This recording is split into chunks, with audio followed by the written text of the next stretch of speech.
Hi ముఖ్యమంత్రి పీఠం అంటే అది ముళ్ళ కిరీటమే.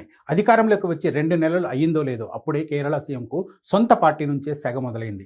వీడి సతీశన్ వ్యవహారశైలిపై కాంగ్రెస్ నేతలు విసిగిపోయినట్లుగా కనిపిస్తూ ఉన్నారు. కేసీ వేణుగోపాల్ వర్గంతో పాటు మాజీ సీఎం ఉమెన్ చాందీ మద్దతుదారులు కూడా సతీశన్ తీరుపై భగ్గుమంటున్నారు. ఇంతకీ కేరళ కాంగ్రెస్ ప్రభుత్వంలో ఏం జరుగుతోంది? ఎన్నికలకు ముందు అందరివాడు అనిపించుకున్న సీఎం సతీశన్ ఇప్పుడు కొందరివాడే అయ్యారా?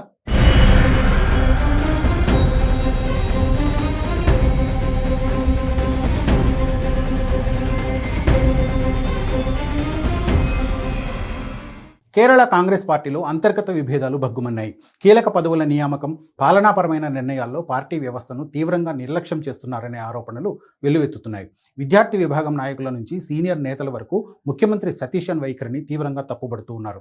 సతీశన్ ఏకపక్ష నిర్ణయాలపై బహిరంగంగానే అసంతృప్తి వెళ్లగక్కుతున్నారు.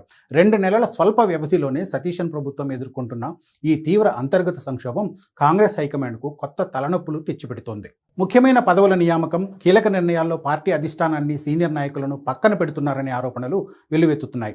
ఏఐసీసీ ప్రధాన కార్యదర్శి కేసీ వేణుగోపాల్ వర్గీయుల నుంచి ఈ విమర్శలు మరింత ఎక్కువగా వినిపిస్తున్నాయి. ప్రభుత్వ నిర్ణయాల్లో సొంత వర్గానికే ప్రాధాన్యం ఇస్తున్నారనే అసంతృప్తి కాంగ్రెస్ శ్రేణుల్లో క్రమంగా పెరుగుతోంది. కాంగ్రెస్ విద్యార్థి విభాగం కేఎస్యూతో ముఖ్యమంత్రి సతీశన్ వ్యవహరించిన తీరు కొత్త వివాదానికి తెరలేపింది. హైకోర్టు ప్రభుత్వ న్యాయవాదిగా సిపిఎం నేపథ్యం ఉన్న అడ్వకేట్ను నియమించడంపై విద్యార్థి నేతలు అభ్యంతరం తెలిపారు.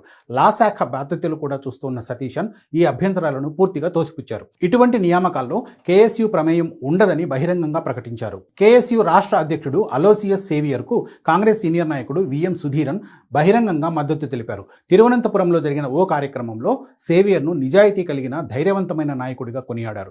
భయం లేకుండా సత్యాన్ని మాత్రమే మాట్లాడాలని, అదే బాటలో కొనసాగాలని సుధీరన్ పిలుపునిచ్చారు. మరోవైపు ఏఐసీసీ కార్యదర్శి కేసీ వేణుగోపాల్ కూడా పార్టీ కార్యకర్తలను బాధించే చర్యలు తగవని హితవు పలికారు.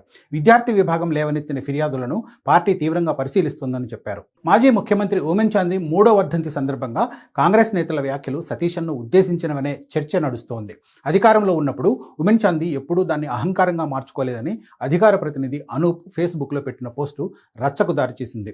విమర్శలు చేసేవారిపై చాందీ ఎప్పుడూ పగ పెంచుకోలేదని గుర్తు చేశారు. పార్టీ బలం విమర్శలను తిరస్కరించడంలో కాకుండా వాటిని స్వీకరించి సరిదిద్దుకోవడంలోనే ఉందని కేపీసీసీ జనరల్ సెక్రటరీ నియాస్ వ్యాఖ్యానించారు. చాందీ ప్రభుత్వ హయాంలో సతీశన్ అంతర్గత విమర్శకుడిగా వ్యవహరించిన గతాన్ని నాయకులు గుర్తు చేస్తున్నారు. రాష్ట్ర ఎన్నికల కమిషనర్గా శేషాద్రినాథన్ నియామకంపై కూడా పార్టీలో తీవ్ర విభేదాలు బయటపడ్డాయి. ఆయనకు సంఘ పరివార్తో సంబంధాలు ఉన్నాయని నియాస్ అభ్యంతరం తెలిపినా సతీశన్ పట్టించుకోలేదనే విమర్శ ఉంది.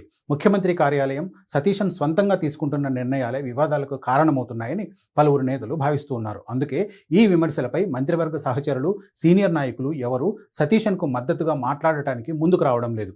అంతర్గత ప్రజాస్వామ్యాన్ని కాలరాస్తే ప్రభుత్వ ప్రతిష్టకే భంగం కలుగుతుందని పార్టీ వర్గాలు హెచ్చరిస్తున్నాయి. ఇతర రాష్ట్రాల్లో కాంగ్రెస్ సంక్షోభాన్ని ఎదుర్కొంటున్న కేరళలో యూడీఎఫ్ను అధికారంలోకి తీసుకురావడంలో వీడి సతీశన్ తీవ్రంగా శ్రమించారు. అందుకే కేసీ వేణుగోపాల్ను కూడా కాదని హైకమాండ్ ఆయనకు పట్టం కట్టింది. కానీ 2 నెలలకే సతీశన్ నిరంకుశంగా వ్యవహరిస్తున్నారన్న విమర్శలు ఆయన క్రెడిబిలిటీని ప్రశ్నార్థకంగా మారుస్తున్నాయి.